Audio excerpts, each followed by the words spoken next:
seat belt. My heart is yours.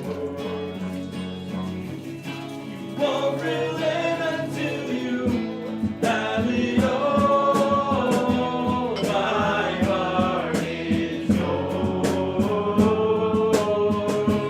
Come be the fire inside of me. Come be the flame upon my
sing over me. This is the song you sing over me. I am Yahweh. I am Yahweh. And I reign.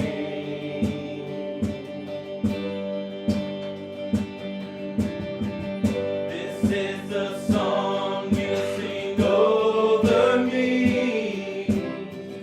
This is the song you sing over me. I am Yahweh. I am Yahweh. And I reign. Oh, Yahweh.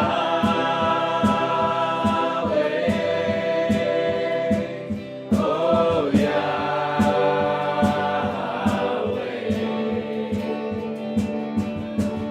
Yahweh.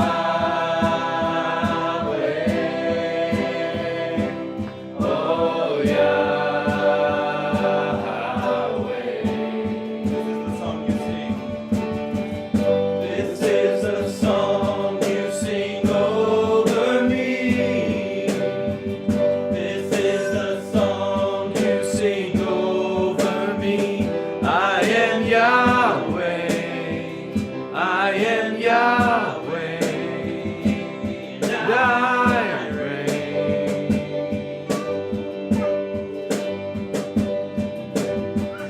This is the song you sing over me. This is the song you sing over me. I am Yahweh. I am Yahweh. And I reign. Oh, Yahweh.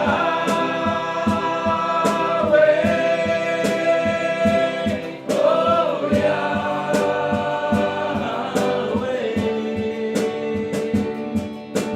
Yahweh. Oh, Yahweh.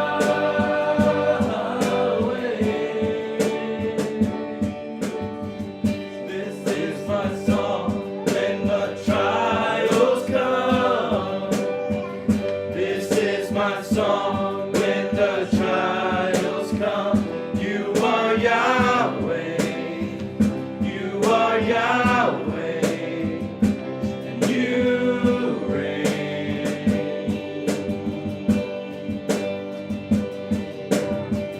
This is my song when the trials come. This is my song when the trials come. You are Yahweh.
I delight greatly in the Lord. My soul rejoices in my Yah. For he has clothed me with garments of salvation, arrayed me in a robe of his righteousness.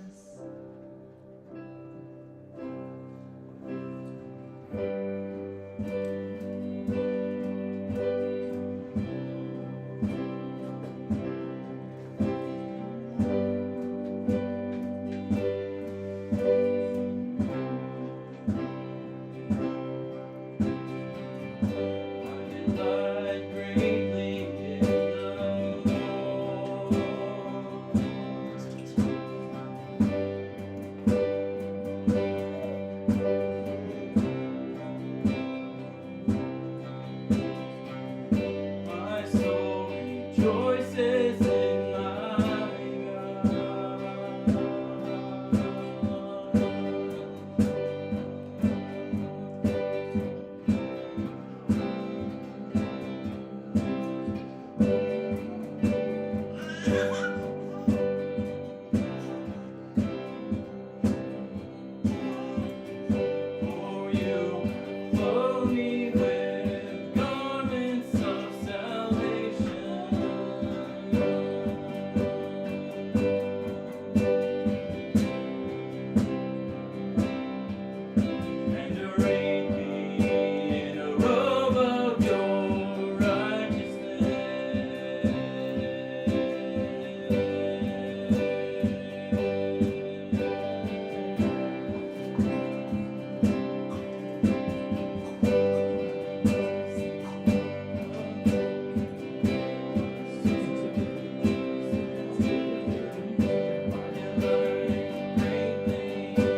Father, we thank you for meeting us here today, Lord.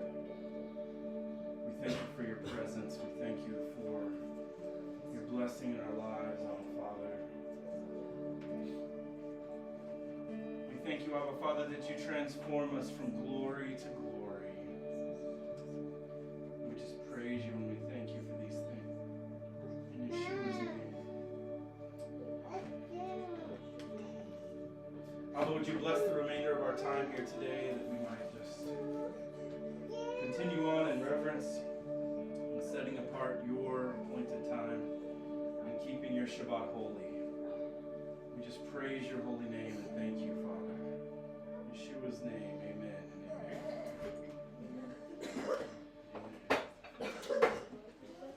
That was fantastic. Amen. So we'll take 10 to 15. I guess we're going to have like proper little snack lunch. You can let us debrief and then we'll set it up. So use the bathroom. Okay, so use the restroom, grab coffee, grab water, grab tea, whatever you need. And then we'll have a mini lunch. M-I-N-I, not M-A-N-Y. Just saying.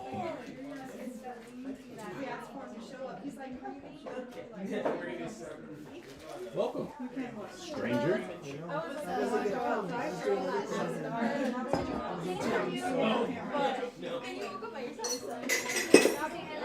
Eyes on now. Muted. How are you? I'm good. I'm good. I'm still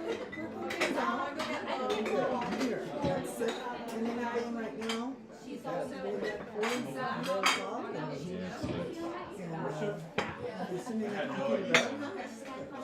Yeah. Wagner ran into something similar to that last year, 2 years ago, somewhere in there.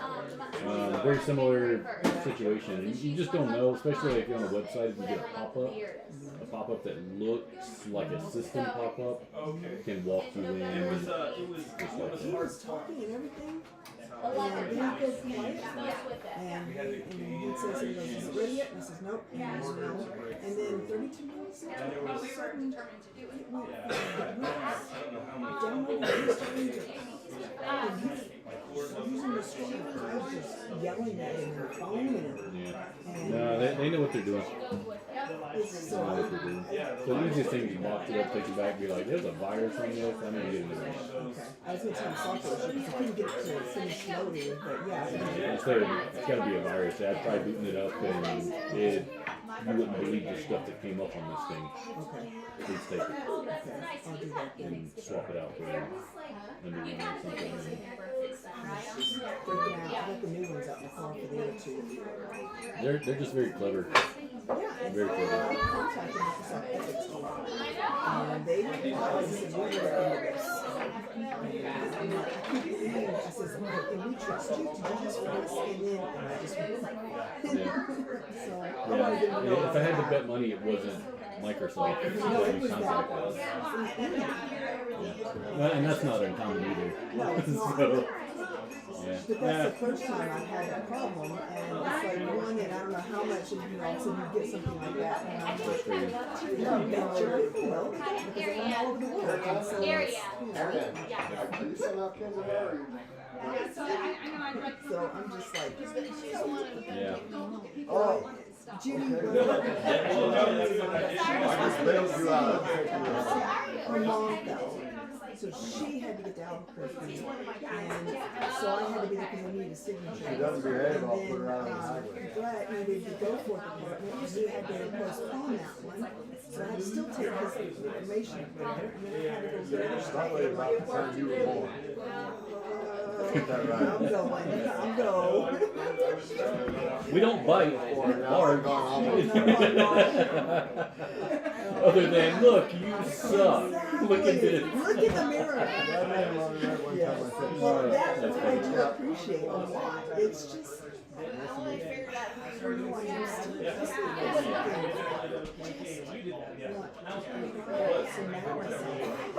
So you have kind of two options in front of you. One, wallow in that a long time and get little cracks opened up here and there, or get around people that are going to pull it all away and put you on the path of healing. Same destination, it's just going to take a very long time one way and maybe a little less time another.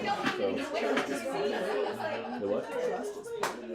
it's not all of it. Yeah. There's a little bit there. Well, yeah. At least that's what keeps coming up in my head. And you're not Be a wrong. lie. Yeah, no, not necessarily, because the thing is your feelings are not wrong. Now, your perception of reality might be wrong, but your feelings aren't wrong. So it's learning how to reconcile in between those things. So, okay, I can take ownership of the things I can take ownership of.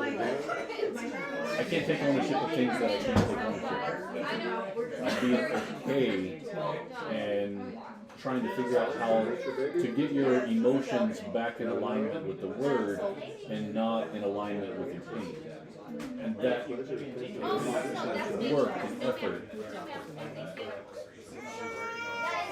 Quite a little bit. And did nothing but relax. Yeah. That helped. And you shouldn't expect it. That's not real life. We don't live in TV. That's not how it works.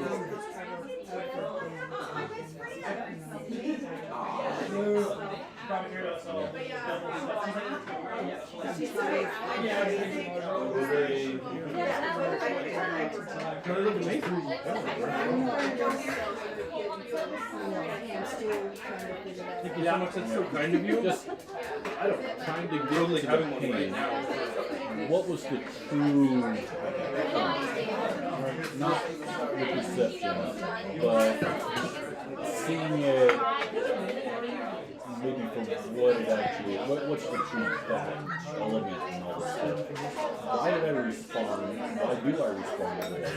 What in my backstory is kind of feeding that, which has created this tiny little storm that has you justified and staying completely disconnected from people's prayer.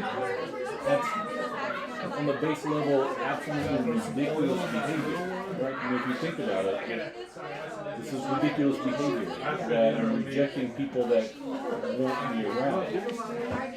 So why? Why am I justified in feeling this way?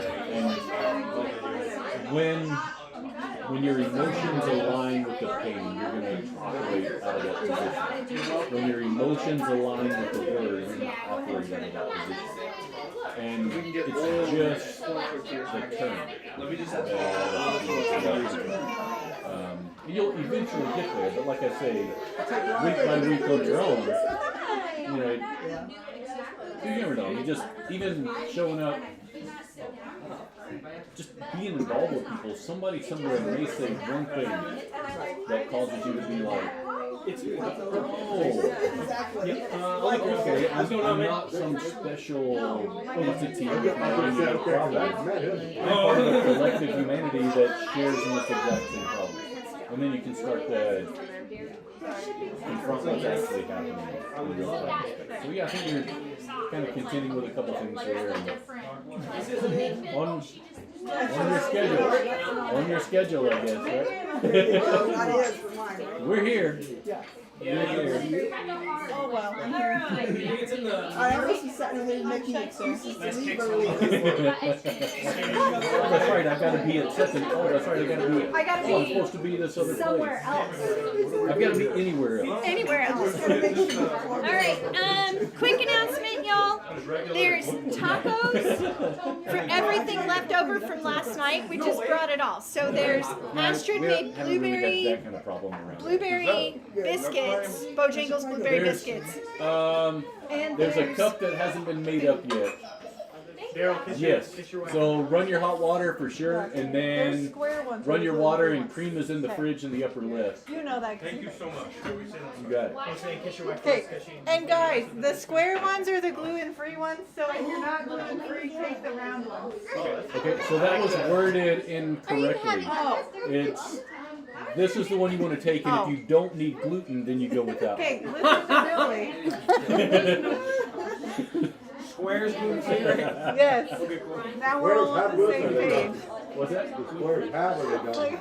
I don't like them now. These are regular. Those are gluten-free. Like a good boy, sit firm is there. I'm gonna go regular. Are you eating your mom's hoodie? Are you having it grouchy?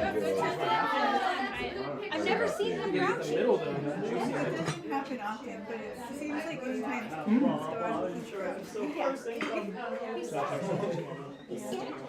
think he really is cute. Oh yeah. What are you guys thinking about for like time of doing games? Oh, could you say it again? What were you guys planning for timing of doing like walk-in game stuff? What do you think, Manny? Well, that's a hard question. Core study, like on our own, and then get Like dry a little bit. Yeah, so we'll have to go home and eat lunch. I know that. So Yeah. and then my hard the rest of it, like, And then I'm gonna mix the kids eat the gluten-free one. I'm very open to. I know that Dry is out looking after that property in Magdalena, so I know he said probably depending on. Sorry, I told him. I'm waiting. But you were talking, so it was like almost like I was having a little arrow fight. You're welcome to just like kind of pop out. I appreciate how these are not over sweet, and it's like just a subtle sweet. So thank you for not ruining. Yeah, no. And honestly, we just Yeah, there's these cookies that Maddie makes, and she skips on icing because of that reason. Well, okay, no, actually yeah, not that reason. It's because they're already really sweet. Yeah, like difficult schedule. yeah. The only person that I saw, the only other person I saw like that put anything in the chat was Raya, but I haven't looked at it, so maybe there's others. Yeah, I didn't even see that. He sent the screenshot of the weather. That's Yeah, I didn't look at that though. Is there like a good time for stuff It's that? gonna be like the 60s, pretty much right after Torah study, up until like. I wanted to tell you, Brian. So like that gives us. So my car has your house as my word. So I know it's your house enough that you are my. Really? So he was like, wait, why does Bert Astrid. works in like Astrid. Versa? And it's your address. Very It's funny good. though. Are we number one customer? Well done. Like the amount of things that we buy from you? Please say yes. Buy, yes. Are you giving away too many things and not having people purchase your grand items that need to be purchased from you? Buy, yes. No, okay, so I've had to start doing that before I lost it. Alright, now you purchase it. Yeah, you gave me that. I didn't. They're not burnt, they have character. They have character? I just already have one. That's pretty good. YouTube has zero cares. Well, I'm just gonna do at least one. How are you? Good. I'm here. I'm glad that you're here. It's very nice to see you. Okay? Good. How's your grill? Busy? Yeah. Good. That's just what I'm saying. Yeah. He's always a drill. Yeah, until she has time, and then he goes on. I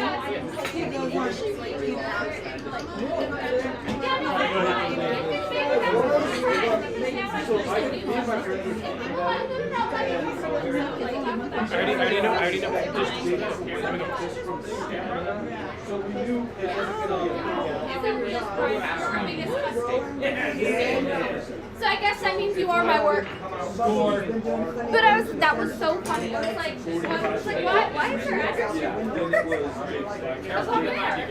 It used to list it like campus as work, like in Leroy, and then it changed just recently to 704 or something. 708, yeah. That's so funny though. Yeah.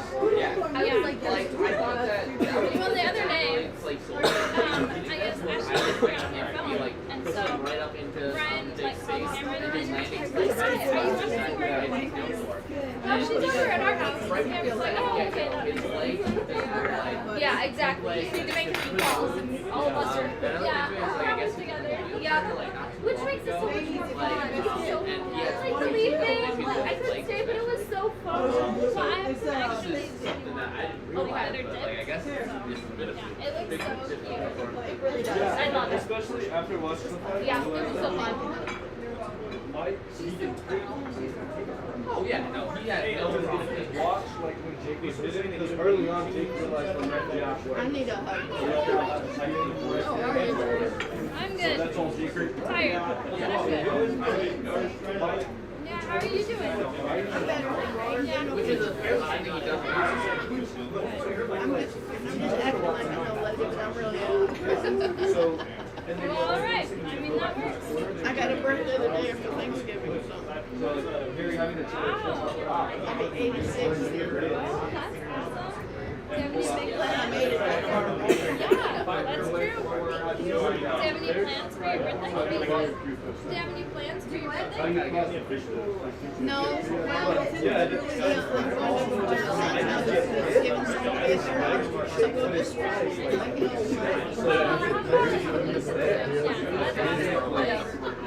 I'm glad you're here. just walk over here and grab a cooler. Okay. Yeah, doing okay. It's sadly turned into kind of like late play and He's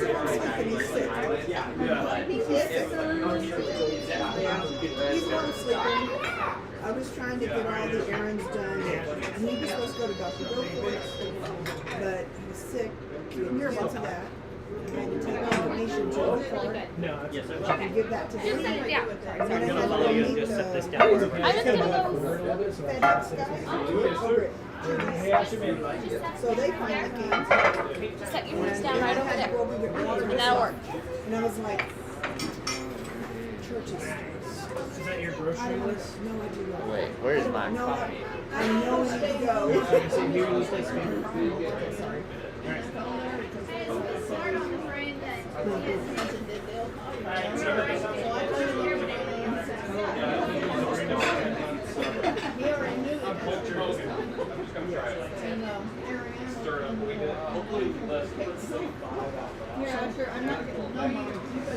All right, everyone, we're gonna get things started in about 5 minutes. Let's get it started. Let's get it started.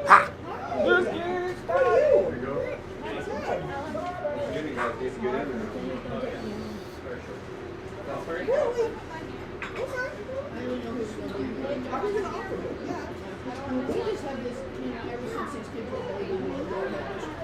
But I haven't seen him since, what, 2 months ago? And he had to get up in my face when I was sleeping. I know I need to get right.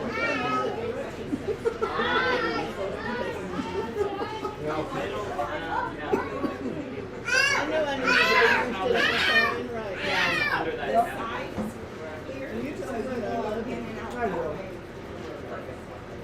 How you been? How are you doing? Doing good. How about you? Doing good. It's been a while. Yeah, it has. I was here about a month ago, maybe. Or how long is it? Okay. Maybe not. What? Happy belated birthday. Thank you. You were 49? That's Billy. Oh, really? Yeah. Are you done with your plate or is this someone else's? That was mine, not mine. Really? Yes, sir. Oh, where'd my food go? Hey, are you in Portland?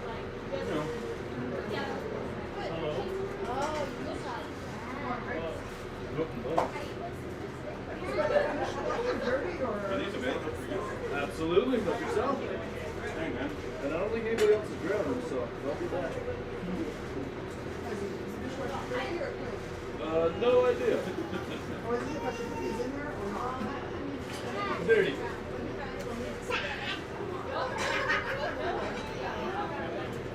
I knew it, right? Good?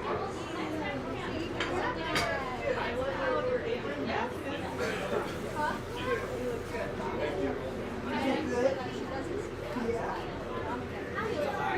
Are you done?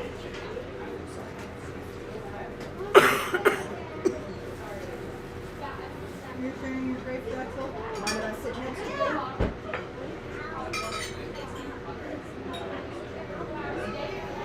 Nothing around here.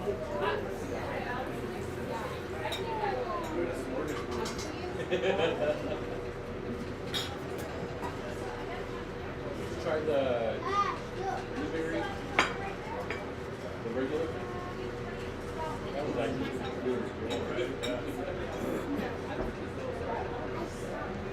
Yeah, it doesn't taste I was like, you know, bringing the point, one of these like shabbats has got like a free flight to Dubai or something. It's gonna fly to Charlotte or something. I can go both. That's what I've been telling myself. So we can be like, oh, you know what I mean? Just take a Friday off, fly to Charlotte. Good evening, bud. One more, young man. Love yourself. That's good. You want me to eat you need fluffy butter?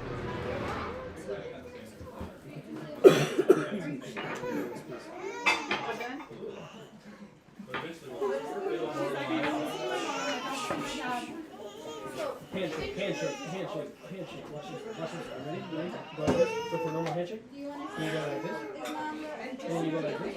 And you go like this. And you go like this. And then you handshake again. Good handshake. Like this. Handshake. Like this. Do the whole thing, right? Okay, eat your food.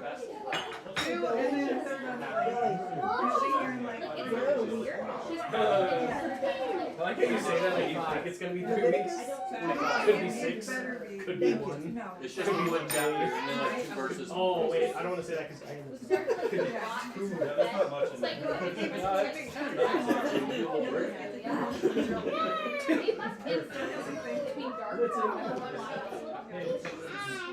Your husband out of town? Yeah, he's once a month he goes up there. Hoping it don't happen. Alright, let's go about another 2 minutes or so and then we'll get started.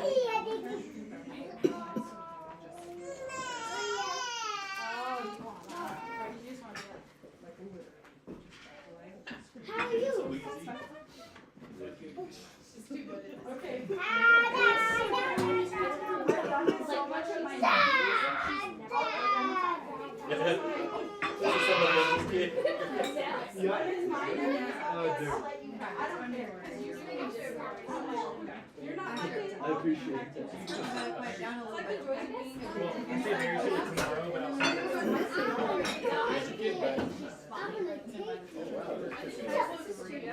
Yeah, I think we got weather coming. No. I'm a rancher out here. Just been really moved away for 20 years. Came back, didn't know where to be. 30 minutes out. Coming out from Baylor. Just kidding. Well, what does your dad say? You both win. You did, huh? This is a win for the after we made it. Going 3 wins. I know. I know. I'm not even trying at this point, am I? So, I don't know. Did you ready? One more bite. No, make it a big one. Super big. Those are really good. You're so okay. Okay. Thanks for whipping up that. Oh, you're doing this all right? Wiped it down? Yeah. Good job. I'll cook with the tip. I'll cook the order with the tip. What? I'll cook the order with the tip. No diddy. I said no diddy.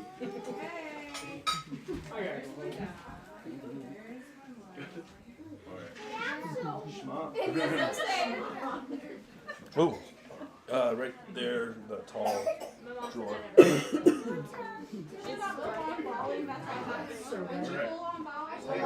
Lisa, you sit my user over here. There's a long 5 and subsequent. Christina, You want to swap one down there? Yeah, dude, that'd be ill. Take that more oil or something. You just want one or two? Just one. We can go for money. I'm phoning. Somebody's gonna do Here's your card.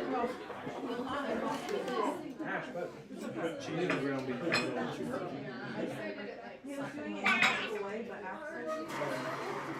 Brian, how do we unmute? oh, these work. Do you want me to unmute? Yeah, we're ready to get going. Pew! In like Flynn.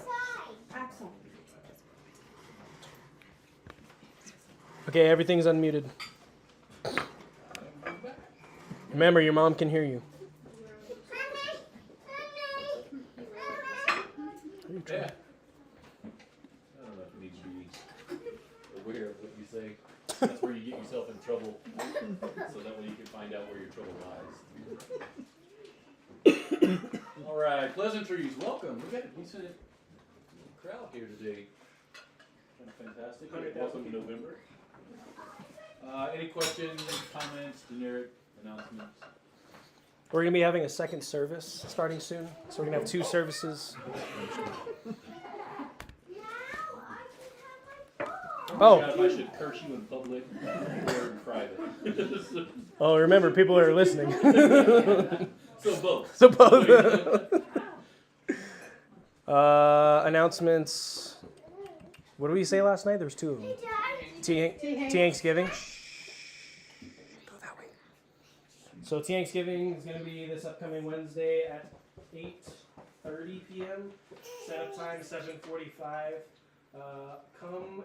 So essentially all the leaders are preparing the meals. There's a couple that are not leaders that are making meals too. 8 turkeys have been purchased so far. We're going to purchase some chickens. There's going to be a lot of food for a lot of people, so if you can, just arrive at the SAC anytime from 7:45 to like 8:15 p.m. to help out with setup. That would be amazing if anyone's available for that. That's this upcoming Wednesday. And then potential or confirmed Ancient Path seminar. I loosely under the impression that it's confirmed-ish. I think it's confirmed if people are If we get interested. Okay. So December 7th, Overcoming Anger, 1-day seminar. If you're interested, reach out to Jiraiya and he'll get you more information. And I have to say, my plug for this is if you are ever angry about absolutely anything, if you've ever had the thought of anger, if you've ever had the notion of, I should get angry, you need to go. So, December 7th. I think. What day is that? When that's scheduled. Saturday. So it's an all-day Pearl event. Harbor Day, so that's when you get over being angry. Yeah. And is it fully online? No, it's in person. Or is it in person? It's in person. If you thought. I don't know if it said using the Zoom. So. Oh, good point. Yeah, I guess it's online then. Again, I think a lot of it is depending on who signs up. Because if only one person signs up, I don't think we're going to run it for one person. And my plug again is absolutely every single one of you. If you're breathing, you should take this one. I'm angry that you would insinuate. I'll find out. Yeah. Look Okay. me so you have one. Okay. Well, do we have a seminar? So that will determine, I guess, how many people, because we could still use Hezy's house, I'm sure, if we wanted it in person. But if it's on Zoom also, then you can sit in the comfort of your own home and be even angrier. Tell me about it later because I couldn't hear a word of that. Sure, I will. I'll tell you about it. But that's a good one. It's just a 1 day. Try and find those lies. Lies will destroy your life. And encourage you to not allow it to be so. What else was there? Oh, Joseph, I don't know if you need it or not. I know you guys have your own place, but if you need a kitchen for Wednesday to prepare, you're welcome. Thank you. You guys can use it all day or whatever you need. 7 a.m. Yeah. So it's not me. Hez needs his clothes on during that period. So InterVarsity is the college ministry on campus. So they're having a big Thanksgiving dinner Wednesday night. This coming Wednesday night. Yep, 8:30. They do it. It's to serve everybody. That's everybody. So it's not just like church people that show up. It's literally absolutely everybody. I'd say it's not church people. It's mostly not church people. It's also not always college students that show up. So True. Although it's a lot of international students. And their families. Hungry people. A bunch of hungry people, yeah. Yeah, exactly. So come get filled. Yeah, should be a good time. So that's Wednesday night at the SAC, right, Brian? Yes, sir. All right. Anything else going on anybody needs to know about? We'll probably expose all that while we talk about Torah. Just kidding. Good. So we're just in Leviticus 25. One chapter, 2 verses, amazing. Yeah. And then 2 verses of chapter 26 gets looped in. Very low-hanging fruit here, which is kind of nice. And then we have subsequent readings attached to it. But we have a summary. I got a recap. You got it? Okay. Alright, everybody. So, recap, Parsha, come on. I'm going through all my notes and it's taking forever to load. Okay, there we go. Parsha 32, Leviticus 25, verse 1, verse 26 through 26:2. So, summary of this. So, last portion. Before this, we were talking about instructions about the holiness of the Levitical priesthood. The Moedim for Shabbat, Passover, unleavened bread, first fruits. What is Moedim? Good call.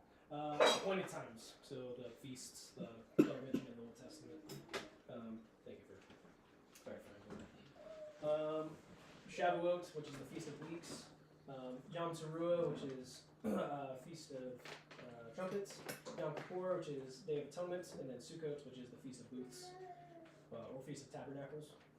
And this is Abba instructing also about the menorah oil and showbread. In this section, Abba instructs Moses to tell Israel about the every 7th year-long Sabbath, which is called the Shemitah. It's of complete rest for the land where fields shall not be sown, and vines are not to be pruned. After 49 years, or on every 7 Shemitahs, a year of Jubilee is observed and celebrated when all the land that has been sold during that time is returned to the original owners. Slaves are freed and taking care of the poor. There's verses about taking care of the poor. And then there's 2 verses in chapter 26, which Abba instructs Moses to tell Israel not to make idols, to keep Shabbat, and to revere his sanctuary. Going to the prophets, we were in Isaiah 61, verses 1 through 11. It's the year of Yahweh's favor, where Isaiah is called to proclaim liberty to the captives, comforting those who mourn, proclaiming joy instead of despair, for Yahweh loves justice, and Isaiah rejoices in Yahweh. This is where the garment of praise verse comes from, and things that we were singing earlier. Jeremiah 32, verses 6 through 27. It's about purchasing a field from his cousin Hanamel, as a sign of Abba's restoration of Israel for 17 shekels of silver, so that Israel would be returned after Babylonian captivity. Going to the Brit Hadasha, New Testament, Luke 4, Yeshua reads on Shabbat of the Isaiah 61 passage and says, "Today this scripture has been fulfilled in your hearing." Luke 13, there's a lot going on in this one. Yeshua calls people to repent or perish, to cut down the fig tree that is not producing fruit and using up ground. He heals a woman who was physically disabled by Satan for 18 years. She was bent over on Shabbat, and Jesus calls out the religious leaders for getting angry at Yeshua for healing on Shabbat. He talks about the mustard seed and leaven, and then the narrow door to walk through to salvation. And Yeshua is told to leave because Herod wants to kill him. John chapter 10, verses 22 through 42. Yeshua claims to be one with Yahweh, directly claiming to be a part of the Shema. Where's Hezekiah at? You've been saying Shema all morning. The Lord is one, so he claims to be part of that oneness, as he claims to be the Son of God and how he has been doing the good works of Yahweh. So they pick up stones to stone him to be obedient to the Leviticus 24 passage, which was right before this Parsha. It says, "Take the blasphemer outside the camp and have all who have heard him lay their hands on his head, then have the whole assembly stone him." But Yeshua escapes. Yay! 1 Corinthians 7, 21 through 24, Paul is talking about being bondservants of Abba. And then Galatians 6, 7 through 10, Paul's talking about sowing and reaping and not growing weary of doing good. All right, thank you. So, the Shemitah is, as a recap, just 6 years on, 1 year off. Do that 7 times over, then you hit what's called a Yovel, which is a Jubilee. And you take the 49th year off and the 50th year, and then in the 51st year you sow. So you have a window of, hopefully the ground's going to produce during that window. So, kind of what the rules are when that time comes. Can I ask a question on that?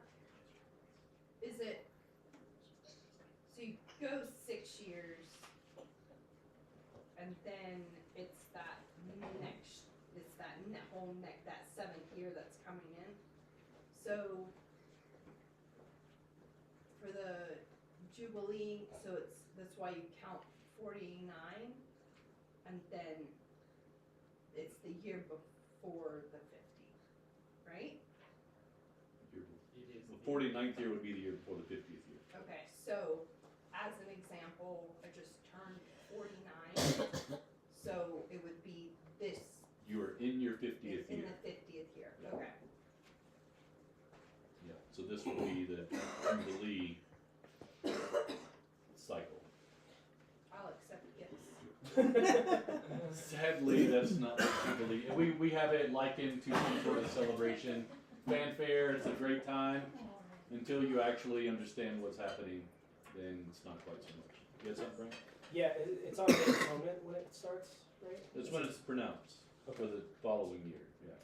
Okay. So the Yovel sounds, the ram's horn sounds, and it proclaims the next year is the Jubilee. Okay. As in March, kind of like Passover? Mm-hmm. Okay. So you got like 6 months to prepare for Yeah, life so, to be and, at the end of the age, when the Messiah comes back and we navigate this space and he makes that proclamation, we have a few days to set up some temporary booths for a week. Then on the 8th day, we kind of reflect on what in the world just happened. This is really real. And we look forward, we look at what's happened, we look forward to what's coming. And then we spend 7 months burying bodies.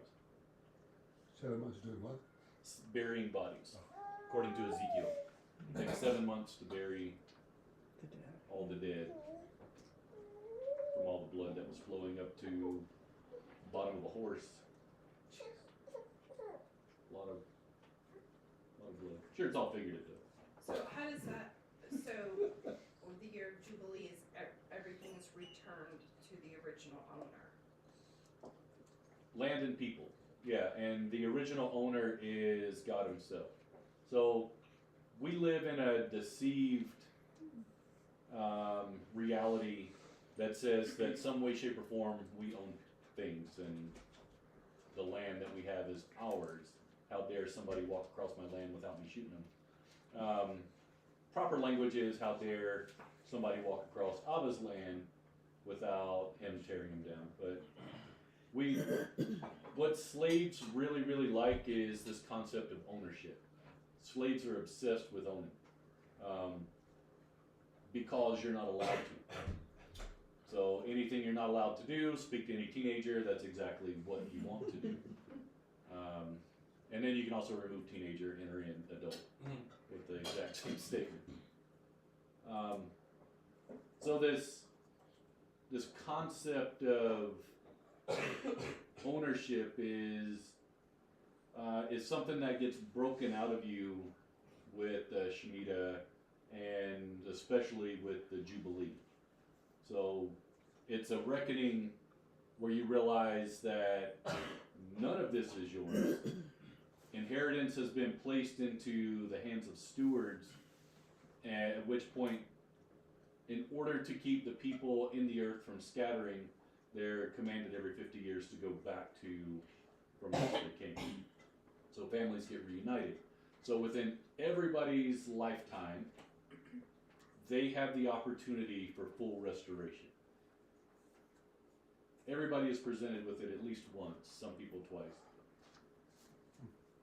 But you have that opportunity to walk in biblically, godly ordained full restoration, and everybody in the land complies. It's not up for discussion. So if we want to take this, hey, look, anybody have anything they want to discuss? Questions, comments, concerns? Few things. So one is an apparent contradiction. In verse 5 it says, "Do not reap what grows of itself, or harvest the grapes of your unholy ground. Blind is to have your rest." And then, so you're not supposed to harvest from the land. But then in verse 6, whatever the land yields during the Sabbath year will be food for you. So you're supposed to eat it, but not. You're not supposed to harvest. So there's a difference between having the land provide for you and harvesting. Harvesting is done with the intent of stockpiling, saving, selling. It's an active work to go and grab whatever's out there and put into the barns for the purpose of distribution or consumption long term. This is the year where the land itself just feeds you. This is not to be harvested. So like going out and just like picking off what you need for the day, or? I would likely say yes-ish. Can I add Yeah. something? I don't know if that this thing, but the way I understood it, that the 7th year of the ground was to all lay fallow. And so fallow ground is actually dished up to where no weeds or no anything grows, so that the soil completely rests. And I think the 7th year is to survive out of the overflow of the 6 before. I don't know that for a fact. I'm just wondering, because in farming, in early farming, even in America, that's kind of the way they did. They let it lay fallow for a year. So anyway, I don't know. Yeah, that is 100% correct. So it's just like receiving manna on the 6th day to last you to the 7th day. That is definitely the model. But it does say whatever grows on its own, you can eat from there. So if you did go out and you just completely leveled the ground, but seeds still kind of camped there and sprouted up the next year, you just can't go sow seed and then harvest things in like you normally would. To have the ground produce. But if the ground itself is yielding things, you are allowed to eat what naturally comes up. Okay, thank you. Does that one, and it also, did it say for the poor also? Yeah. Mason, yeast versus, let's see here. Whatever the land yields during the Sabbath year will be food for you, for yourself, for your male and female servants, and the hired workers and temporary residents live among you, as well as for your livestock and wild animals in your land. Whatever the land produces may be eaten. So, yeah, kind of just like overall sweeping of everybody. And then the poor also did have the right to come through and. Yeah, because that's why I just thought it was like the edges, like. So you could still have like orchards, grapes would be producing, right? The harvest, like I guess what to your point, what you would like sow in a field and wait for it to grow and then harvest and process it. That's what doesn't happen, right? So the apple tree that's still producing apples, you can eat, but your field of wheat that you planted the previous year doesn't exist. But there'll be some wheat comes up. Right. I used to be a wheat farmer, so there is some that just comes up. Anyway. So I guess that's what they're talking about. Same with barley, rye, corn, any of that stuff. There's a few seeds that are missed at harvest, and they're there. And they typically do very well because there's not so much competition.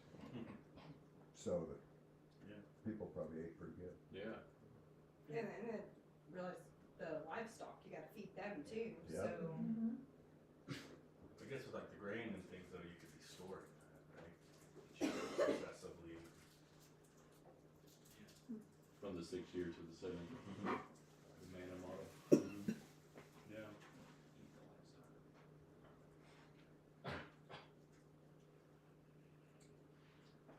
Anything else? I think the thing that was interesting to me reading through it, I think I made this point kind of last year, but it even stood out more, is just it's kind of my recurring theme, right? Okay, we kind of think of this is thousands of years ago, these are sort of just backwards, wandering in the desert, scraping together a living.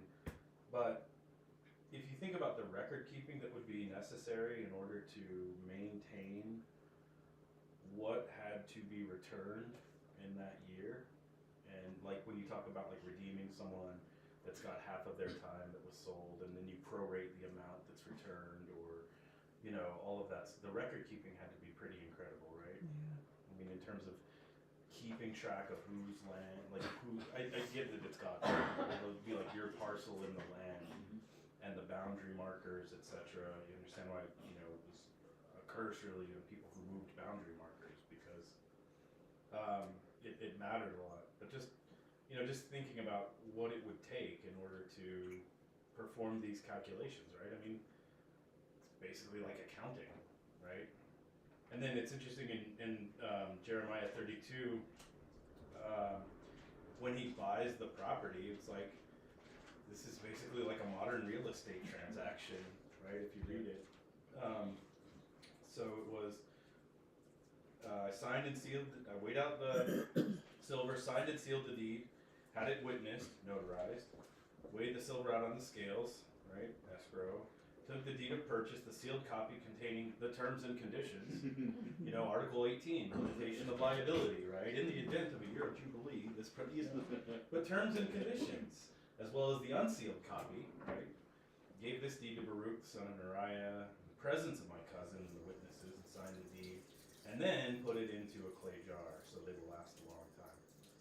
It's just kind of incredible to me, right? that? The county courthouse. Yeah. Clay jar. Yeah, it's like the title. It's like recording the title deed. I think what's interesting in that aspect of it too, right, is this is essentially before they're saying that they're going to go into exile. The land will be taken over, and Bob almost has this deed put aside in a clay pot so that when that time of wrath is over, there's a deed to the land that went through this very specific process that was recorded with multiple copies. Just fascinating to me. Yeah, that is fascinating. You will come, yeah. Put it in the jar, because one day in the future, land will be bought and sold again here. But you're all about to go away for a while, so. And you kind of see that even in the culture today, the battle for whose land belongs. Well, we were here first, and then all these people are coming in and taking over our jobs, taking over our land. Well, then go back a couple hundred years, kind of the same model. Go back a couple hundred years. You have this model that just propagates. So who actually has rightful claim? Yeah. Is it the oldest from antiquity? Right. I mean, that's at the heart of the war there right now, right? Yeah. And so you look at when Abraham was specifically bought a tomb, right, and wouldn't let them give it to them. Yeah. Made them pay and give a deed. Yeah. What's 400 shekels between friends? Come on. Okay, I see what your price is. You moisturize. So yeah, no, just fascinating because that's the persistence of that and what it would take. You know, these days, who knows? I don't know. There's even some of that recorded anymore, but I wouldn't be surprised, right? Yeah. In the land, there's some people that can be like, oh, this goes back to. Yeah. Yeah. So you trace lineage Mm-hmm. pretty well. It's kind of like these Spanish land grants that are around. Mhm. They're trying to figure out who the rightful owners of them. There's a lot of heirs fighting for it, but you know their forefathers sold it. And I don't know what it, but you know there's a lot of big Spanish land grants out in that part of the world. Kind of going off that, do we know if Israel followed through with a year of Jubilee every 50 years? Because when I was going through my Bible in 1 year plan through Leviticus, I read like a Gospel Coalition article. I remembered saying like we don't really see that in the rest of Scripture or in these ancient records. We don't see a year of Jubilee being practiced. I don't know if you guys do. For like perpetuity, absolutely not. One of the key features in all of this is they have to be dwelling in the land themselves. And kind of what we'll get to here in a bit, the reason that the land would vomit you out, what's the reason that's kind of behind that? And is there a temporary forfeiture that takes place? And then if records get lost, or how do you actually reconcile this? And I think personally, it's become so unwound that there's only one man that's going to be able to unwind it all and to set it back into its appropriate measure. Because we even see that with the prophets. People who are not by birth lineagely or ancestrally attached to a tribe pretty much can choose which tribe you would like to attach to. So all the, like in Egypt when they came out, it wasn't just the children of Israel but the multitudes as well. There were a ton of Egyptians that came out alongside them, and we have something pretty much exactly like that now. You have your by birth Jews, you have your, or Jews is a 100% incorrect term, children of Israel, of the tribes, and due to the diaspora, due to the dispersion and the scattering, 10 tribes have lost their identity, just vaporized. So us sitting here, some of us, all of us, none of us, could effectively, if we had that ability where we weren't lost, we could perhaps trace ourselves back into a specific one of the 10 tribes. But that identity has been lost in man's hands, at least. But that's not to say that the only people that are saved are people who are of that birth lineage, because again, the multitudes attach themselves. So anybody who chooses to raise their hand is welcome into the body. It's, at the end of the day, actually end of the age, there's 12 gates going into the kingdom. Not 44,000 different Christian denominations. There's 12. These are the access points into the dwelling space at the end of time. And this is where you kind of get into some trouble when you start having these conversations with people, because now you start to confront different doctrinal interpretations and reality that get wrestled at an incredibly high level. So much so that brothers go to war with each other. So much so that I walk down a sidewalk and I get ignored by people on their bicycle. It's absurd. It is 100% absurd, because the teaching of the church takes precedent over the teaching of the Bible. And talk to anybody, they'll argue till they're blue in the face that all their teaching is directly from the Bible, until you see the teaching of division saying we have secret. And it's not that in the open, right? It's more subtle and kind of how it's delivered. But at the end of the day, the whole goal is that we become unified as one body to stand alongside the bridegroom as the bride in order to enter into the fullness of the Father on the last day. This is what's real, not division within that, well, our little group over here's we've got it figured out, and then, well, one day they'll all catch up to our greatness and supremeness, but it never really happens. It's just divide. So, I think there is going to be a reckoning that comes and sorts it back into the manner of the inheritance that God himself prescribed for his people.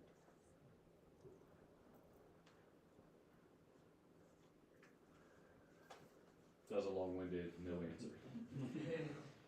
Just for those keeping score. Some have said when Israel got back their land, some were calling that a year of Jubilee because it was restored, the land was restored back. But to be able to, I have not seen where someone could calculate from back here the last time that it was celebrated to this time. There's that's the one thing that's missing. And as far as time frame, as far as I know and seen and read. And only a subset got to go back into the land. That's why they're called the Jews. They're of the tribe of Judah. Judah was the southern kingdom, who Simeon lost his identity through being absorbed. And through that being kind of taken back, you had Joseph with his split, so he got the double portion as the firstborn in some ways with Ephraim and Manasseh. So you had Benjamin that was also kind of camped within. So the southern kingdom, Simeon lost his identity, and this is due to Simeon and Levi with what they did to the men at Shechem, based on what they did to Dinah, used God's law in order to bring death on people. So they got reprimanded big time. Levi was able to be redeemed at the golden calf when they stood up and said, no, we are holding this line. So they were not given an inheritance of land, but they were given an inheritance of God. So the thing that they had used to destroy people is the thing that they were now fully entrusted with monitoring and executing and running intermediary between those in the earth and what happens on the other side of the fence. Absolutely amazing how that works. But Simeon, on the other hand, just got absorbed and lost identity. So you have the two southern tribes, Benjamin and Judah, are officially Jews. But you also have people of the lineage of the Cohen, which are the Levites, and you even have people like Jonathan Thomas, as an example. His last name is from Cohen, from priest. He's from the priestly line. So he's not actually a Jew. According to Judah, he's a Levite, if you were to trace that back the way it goes. Anyhow, that really went nowhere in a hurry. Twice now I've done that. I apologize. But it's interesting though, because you've got like the folks at the Temple Institute that are preparing all of the, you know, temple instruments for when the third temple can be rebuilt, and they go through the lineage. It's a pretty detailed process that folks have to be able to prove they are of the Levitical line, with family records and all sorts of stuff. And they've got groups of people who have been able to establish that. And that's like they are those proper Levites, right? in the dispersion who are under the belief that we come from this tribe are not allowed in because you can't prove their lineage. Right. Yeah.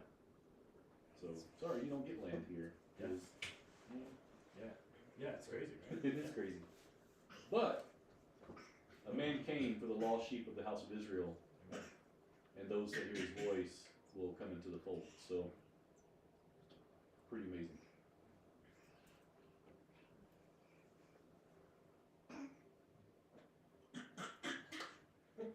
Anything else? Kinda. Is it next year supposed to be landed for a year of Jubilee? See, that's another one too that is kind of hard to know, because like Chrissy was saying, this happened, so then people mark that as one. This happens. Right, that's why I said supposedly. You kind of get these things in sort of alignment. You could trace it back to when Jesus was standing there and proclaimed the Jubilee. If you say that's what he actually did, proclaim freedom to the captives, you know, depends on how you want to kind of move those things around. Then that would likely push, depending on how you date his ministry and all that type of thing. Somewhere in that window, was he actually proclaiming it? Was this figurative language? Is he talking about when he comes back? You know, all these different types of scenarios. It's hard to pinpoint in a lot of ways. So one thing I know for absolute certain is people who own things don't like to give away things they own. So if you want to watch a really good old-fashioned fight, watch when somebody passes away and what happens with the estate. It is not a time of celebration and joy and we're all in this together, hooray. We're going to celebrate what this person left for us. This is amazing. Can you believe it? And in our gratitude and gratefulness, we're just going to take our role. Instead, you see the exact opposite. You see the depths of hatred rise up. The depths of entitlement rise up. You see the horribleness of humanity get birthed right before your very eyes. It is the most bizarre thing, but it happens time and time and time again. Billy, that's why I'm giving all my stuff away now. You are so wise beyond your years. Hey, I have 2 acres and a lot of stuff on it, so I'm giving it all away while I'm still alive. That's the way to do it. And Yeah. I would almost support the. We'll tell a little story. I think I told this story to somebody. I don't know what we were talking about. There's this street artist called Banksy, and nobody knows who it is. Whatever. All this artwork, street art, and then some things made. There was Little Girl with a Red Balloon was one of his famous paintings. His, hers, whoever you want to know who it is. And it went to auction, and we're going to call him just because I'm not going to go with alternatives. So he was very upset that this painting was being sold or auctioned off. So in the frame, he built a shredder. The second the gavel went down, I've heard about this. Shredded it, half of it, and sitting in the frame. It ended up selling for like 10 times the amount that it sold for that day of auction because of the story that got attached to it.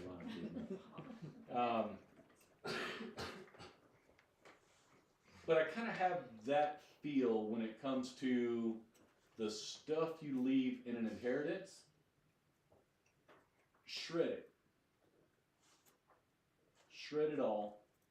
Because if you understood the war and hatred that's going to get sown into your descendants after you, you would realize all of that stuff is garbage and it needs to be destroyed so that your kids don't have a way to destroy themselves.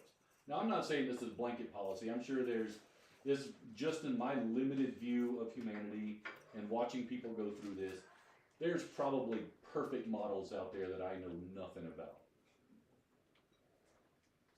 But just watching the nature of people when it comes to, this is mine, I'm entitled to it, I'm the rightful heir, how dare you come and take what is rightfully mine?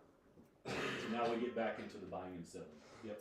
Ecclesiastes 7:11 says that wisdom, like an inheritance, is a good thing and benefits those who see the sun. So there's the second part of that, those who see the sun. If you don't see the sun, then wisdom inheritance isn't good. And it's the same, it's a wise man who leaves an inheritance to not only his children but his grandchildren. The second we think inheritance, everybody goes to stuff and money and things. I've got land, I've got this, that's instantly how we interpret inheritance. Our breaking model in that is with the Levites, like we were talking about before. Their inheritance is out of himself. This breaks the model of having things and stuff. So our understanding of inheritance makes zero sense in the context of how this was originally prescribed. Your inheritance, if you look at how the Jubilee works, is unity of family.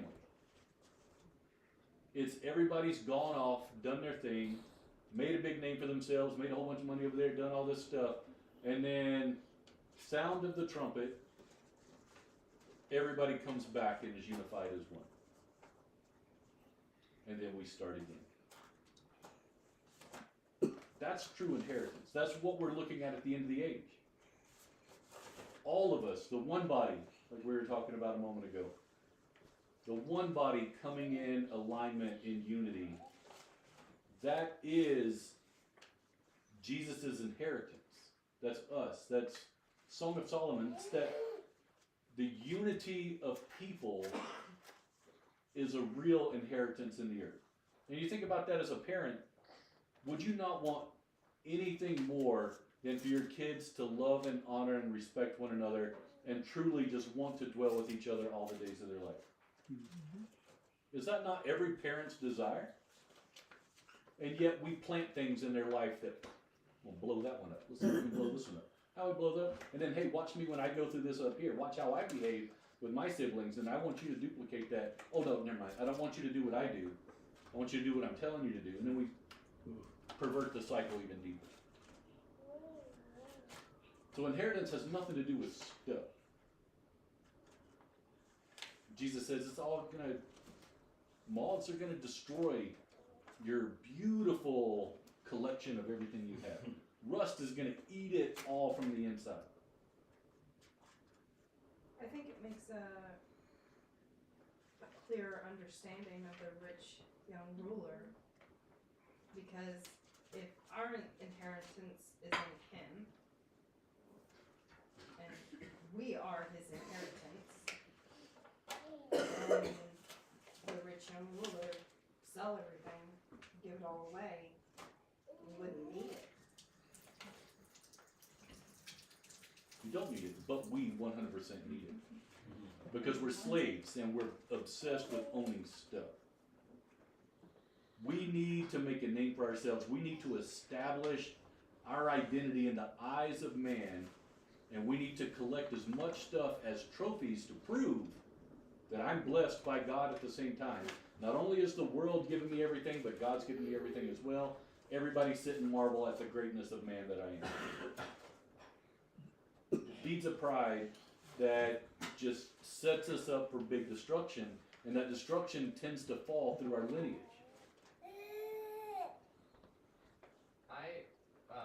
Funny enough, was watching one of the interviews of the Mike Tyson versus Jake Paul fight, and there was a moment where they were interviewing specifically Tyson, and they're like, "Do you worry that this fight's going to impact your legacy?" And he's like, "Legacy is just another word for pride. I don't care about that." Which is kind of right what you're saying. It's like if you're kind of trying to do things to build a legacy, that's just feeding into like the pride of your image and your self-image. Yeah. Yeah, and that's what the Jubilee does, a reset on all this. Big old button gets pressed. Oh, everybody go home. Everybody go home. You had a problem with your brother that caused you to leave 30 years ago. Guess what? You're not going to be living in the same land for a little bit. Think maybe you're over yourself yet? Or what if your brother died while you were gone, and then you come back and you realize that opportunity is now gone? Makes you have to confront who you are instead of like all the things you have, because once you have nothing, you have to like, oh, what kind of person am I now that I don't have like all my little trinkets to fill it up? Like we see on social media, like people have a brand, like they are a brand, and it's like, I'm the person who collects this, or I'm the person who makes this. If that's all taken away, like where are you? Like, what's your brand now? You don't have anything. Yeah. You live, like, you go back to your family's land for a year, and then after that, you can do whatever you want. I'm sure you could, but just think how expensive it's going to be to move, because now you have to buy land based on the number of crops. So you have 49 years in front of you, number of crops. That land is not going to be cheap. You probably don't have access to resource unless you are independently wealthy. Then sure, you can buy your way to the next Jubilee. Wouldn't the point be to stay with your family? Ideally. And if you're independently wealthy, you're probably already at your established place, not having to buy out extra land. So you wouldn't need to go out either. Yeah, just think if you came with all the stuff you collected over those years, and now you're sitting on free land, basically, just given back to you. Now you should be able to level up pretty good. And you should have learned along the way, hey, you know, I've been out there, I've chased all this stuff. Ask any resident old person, which we have a pretty good collective today. You can point at me, people. It's all right. I'm included in that. I was going to say, speak for yourself. Nobody under 50 is included other than me. But you ask anybody who's been around the block for a little bit, whether right now would you reset and go chase most of the stuff that you chased and do the things that you've done. I think there'd probably be a level of wisdom that comes in and said, if I had to do it again, I'd probably run a different vein. I would pay attention to something a little bit better. I would spend less effort trying to impress this person and more effort trying to impress my children. You can't live those things over, and it's not until you get to the fruit of it that you can realize how corrupt that fruit is. When you finally get a taste of the thing that you've sought forever and it turns your stomach, now you have some reckoning to do. And then what you want more than anything is to impart that information to the next layer of people that are coming through. But you know what? They're way too smart. See, that's the trouble. Well, that was you, boomer. You ran that path, and I get it. You know, you didn't understand. Things are different now, right? Except for the part where they're not. If anything, they're more horrible and worse in a lot of different ways. So it's easy to get lost in that space, and you just want to impart real wisdom into people so that they won't duplicate the mistakes that you duplicated, so that they might one day be able to live in the land that is full of God's harvest and bountiful produce, not of stuff, but of people and relationship. And I mean, you think of little things, how great would it be if just our family would get together for vacation and we could go somewhere? You know, even those types of things are fleeting these days. Finding just holes in schedules where everybody can kind of align for a few days and is difficult. But if you have a biblically mandated version of that, we kind of get to experience what that should be. So with that being said,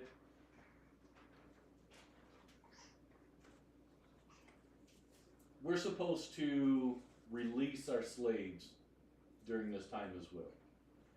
So our brothers we're supposed to release every 7 years. You know, those that we've kind of gotten tangled with, we got to cut that stuff. And then it's everybody at the end of the 50s, or in the 50s. So my question that I have for you is, have you had the opportunity to release the slaves that you've collected over time? And with that, I don't own slaves. That's beneath me. Until you have somebody that you're holding in unforgiveness, somebody that you're holding in a state of ownership where their identity is completely attached to my judgment of who they are as a person. I'm holding this person in bondage. I am keeping them in that place of control because I cannot let up what they've done. They owe me. They have a debt that has to be paid to me, and I'm going to see that they work it to the bone all the way through. Young people haven't had a chance likely to hit this period where you've collected so much unforgiveness, so much bitterness, that it's just camped within you, so you got to run with a smiling face and a big thumbs up that everything is okay. Rome is not on fire, everybody. It's okay. It wasn't when we were there. That's a power move. But when you get old enough to where you've carried and you've carried and you've carried so much, if you can begin to entertain the idea that you were the one that's actually in bondage, you're the slave in this situation. You don't have the power and control you think you have. You're the one that's under that oppression. You've become your own master. You have dictated in your own mind and in your own reality what is acceptable to be operating in your life and what is not. So I'm going to manage it at an incredibly high level. I'm going to control, I'm going to manipulate, I'm going to make sure that nobody has permission to ever come and hurt me again. What better way to do that than to isolate people? Push them out. Make them go. Keep distance between. Right, it makes it weird just talking about this. Melissa's like, you just said this straight to me. You're making this up for me. I'm like, sorry, I just realized that we had this conversation. So, whoops. So yeah, present parties excluded is what we're talking about. Notionally speaking. But that idea that some way, shape, or form, we hold all the cards. We control everything. And when you're young, you're like, yeah, you know, the people. Eventually, you are going to manage your life down into this tiny little wedge called self-protection. And you're going to make sure that you're protected on every front. Nobody's going to allow to touch those places of pain. Because if you aren't even yourself going to go into that place and allow it to come out, no chance you're going to let anybody else near it. No. I like how this bandage looked. It's a fashion statement. Everybody's doing it now. There's nothing underneath there. And somebody touches it and game over, right? So we have this opportunity in order to hit reset and to start this whole thing over again.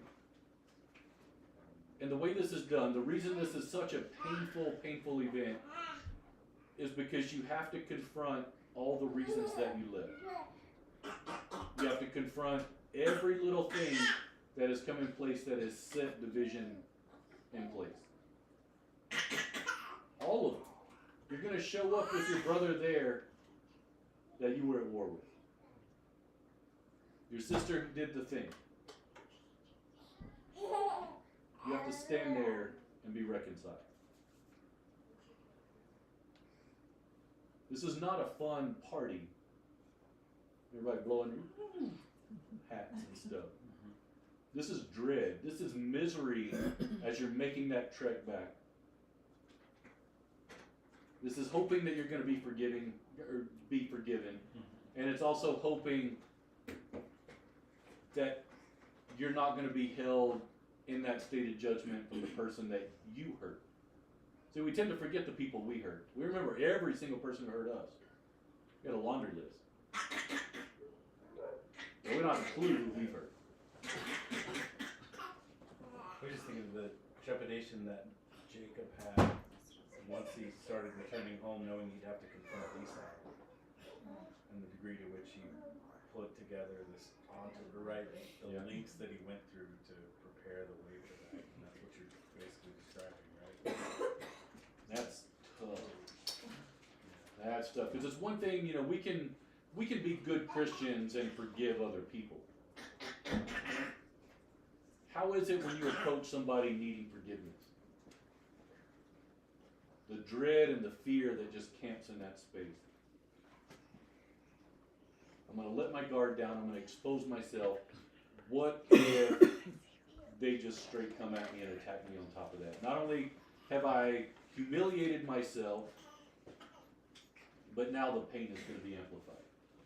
So we play that game. Here's the reason why I'm never going to have to go back to my homeland. And it's never the reason. It's always different things. It's always other stuff. Say, well, they did this, they did that.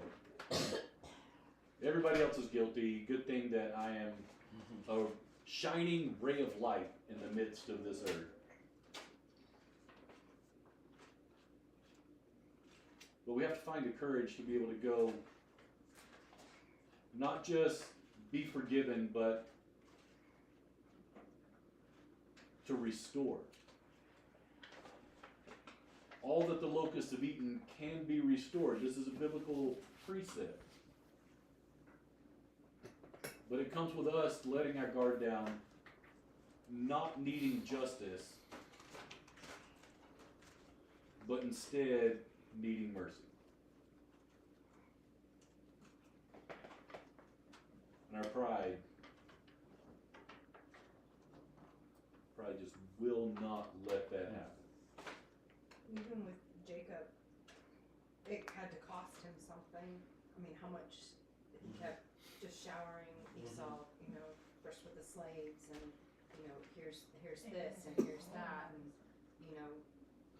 it cost Jacob a lot financially. It cost him a lot, just begging to be forgiven. And the brother that he knew he stole from, what does he do when he meets him face to face? What does Esau say?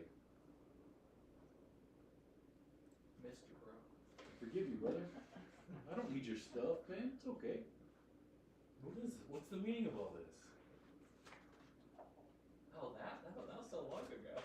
So the question, we put Jacob up there as one of the patriarchs. Who here can stand as Esau did on that day? What did Esau have to go through to get to that point of, I want to kill my brother, to 20, 30 years later? No, I've missed you. You're all received here. What happened to him? Welcome to Jubilee, right? And I've always wondered what happened later, because they never get, in the story, Jacob goes this way and Esau's waiting for him. So it's like, okay, whatever happened after that? But they don't ever say that. That's always been one of the things I've wondered. And the thing is, so the Bible is very well done in providing you with what you need and keeping back from you the thing that you don't. Because what you don't need there is a checklist on how to restore relationship with other people. This is an intangible, 100% organic feature of being human. And if we try and shove it into boxes, we're going to find a way to manipulate those boxes. We have to find the alternative, and that is straight humility and just genuinely knowing that you could be rejected, knowing that this person may not be ready, but still standing eye to eye and asking for them to forgive you for the crimes that you've committed against them, instead of standing there demanding that they do that to you. I want you to worship me. I need you to bend, feed my pain so I know it's not been for nothing. But I was right. I was right. And you, evil person in front of me, did this and destroyed me. Think what you've done to God himself. We reject him any chance we get.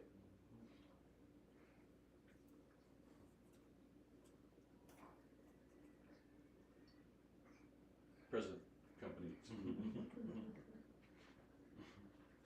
It's a collective we generic people out there. Different story, but the prodigal son of the son coming home. Because not everyone will have left their own land during the Jubilee and come back. There will be some people that are still there.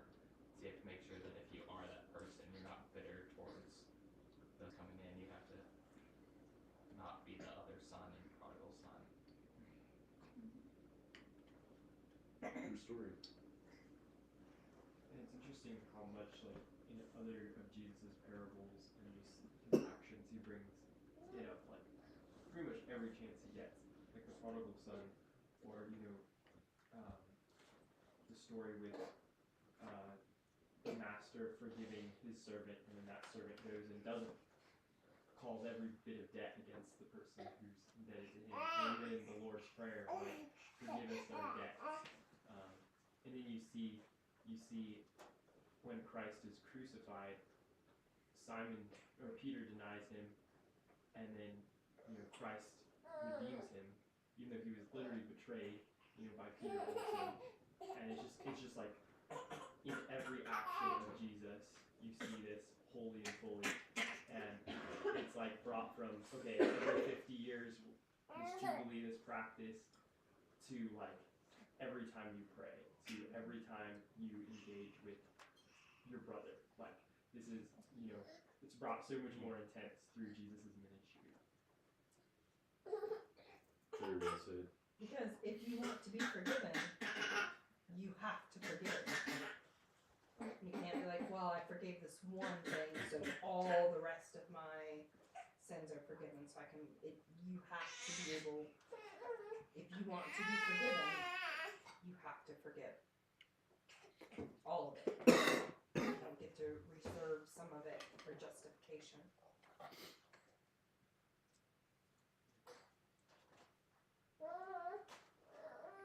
Yeah. So that's a hard thing, I think, for just about everybody, is to be able to enter into that state of humility. It's probably going to cost you something. It's probably not going to go as you wanted. And I would argue that depending on how you approach it, clearly, there are ways to apologize with an accusation attached. That's easy to do. Well, I'm sorry that you misinterpreted what I said. Please forgive me. No, it's like Melissa and I were just talking. Your emotions are true and real. Your interpretation of reality may not be. So it's not dismissing the emotional side of things and how you felt in that situation. That's the real trouble. So if somebody comes to the table, I'm sorry you misunderstood the lie and truth situation there.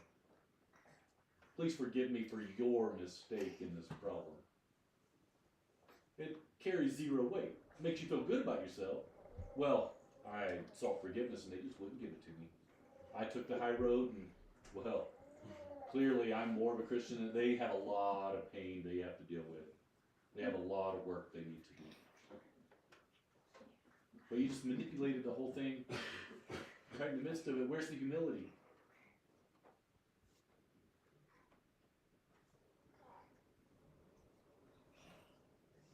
So there's value. There's huge value in having that reset. In losing everything that you hold near and dear so that people can be restored to people worth it all day long. And that's an easy story to tell when you're talking about other people's stuff. You're talking about your own stuff.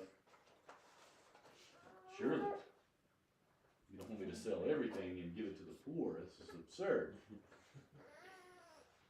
Well, then you have that thing that's competing with God for identity in your life. For your, either that's got to go, or your identity, what you take identity in has got to change. Like you can't just live in that state and be okay. 100%. So, and that's the thing. There's a misinterpretation that everybody should go sell all your stuff and give all your money to the poor, and then we'll all live poor ourselves. Right? But then someone's giving me money, right? Supposedly, yeah.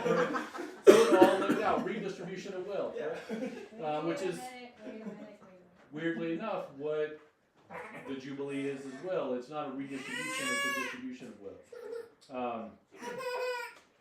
But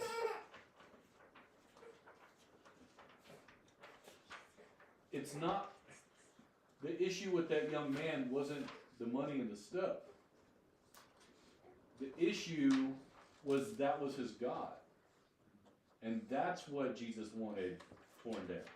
His worship of that thing. Nothing wrong with the thing. There's nothing wrong with having a cell phone. There's nothing wrong with having a computer. There's nothing wrong with having TV.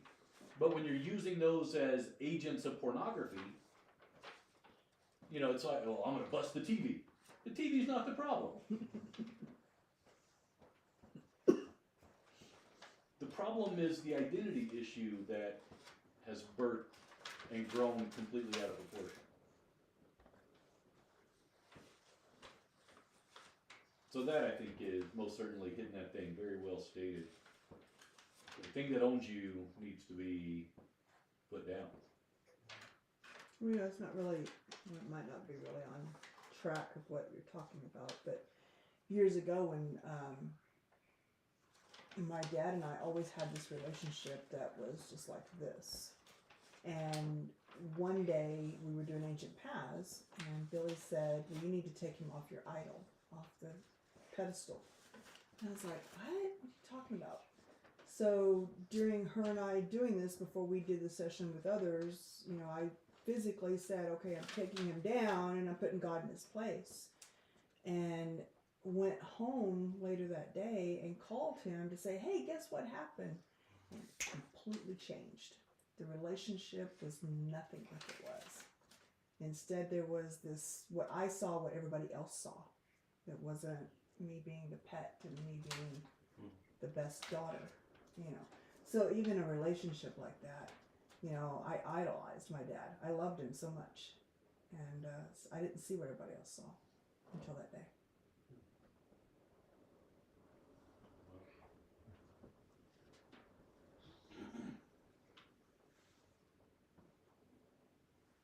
Sorry, didn't mean to put it down.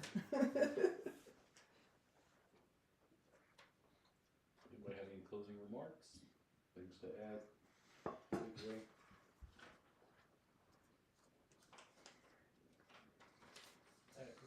So I thought it was fascinating in chapter, well, I didn't say which one, 25 verses 20 through 22. It says, if you say, what shall we eat in the 7th year?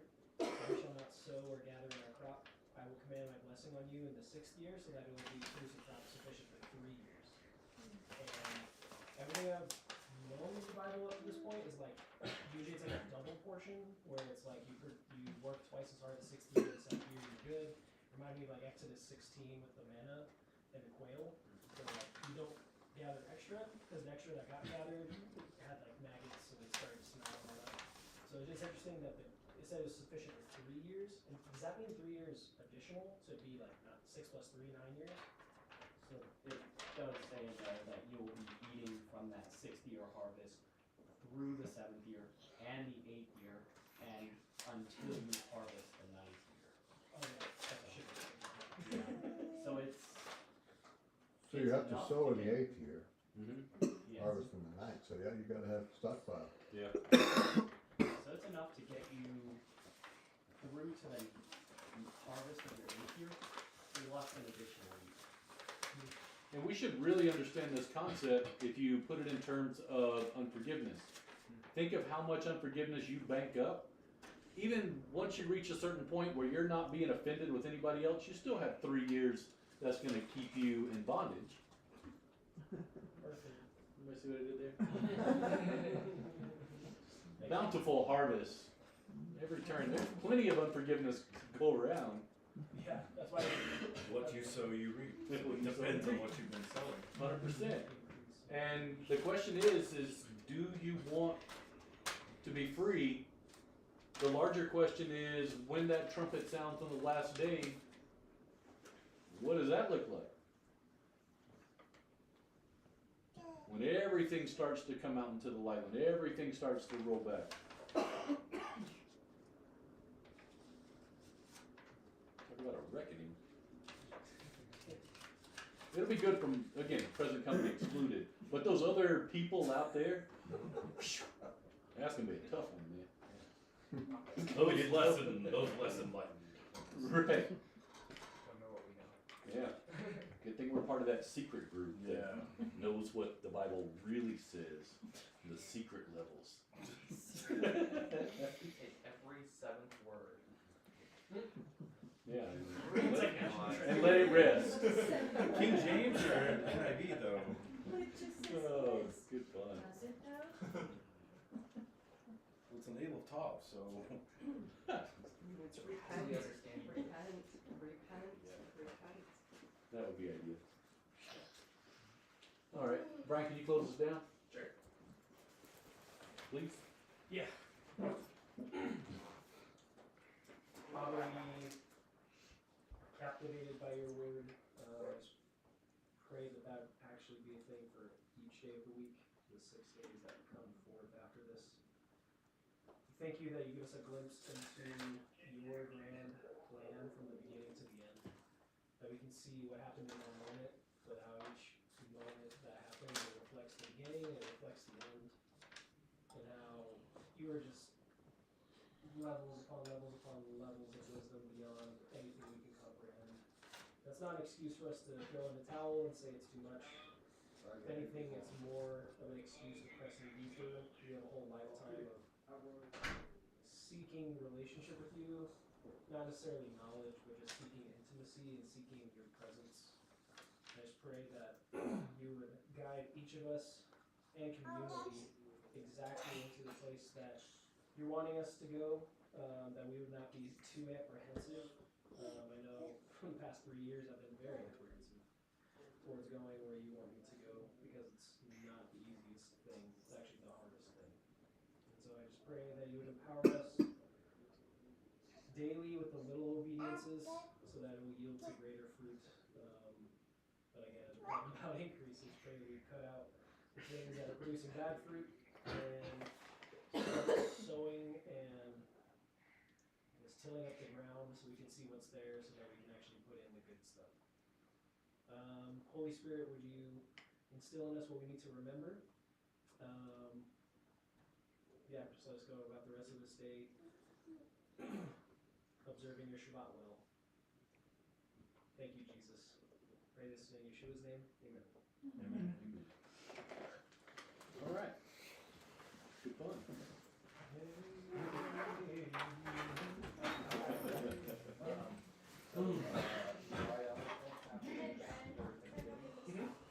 White elephant, because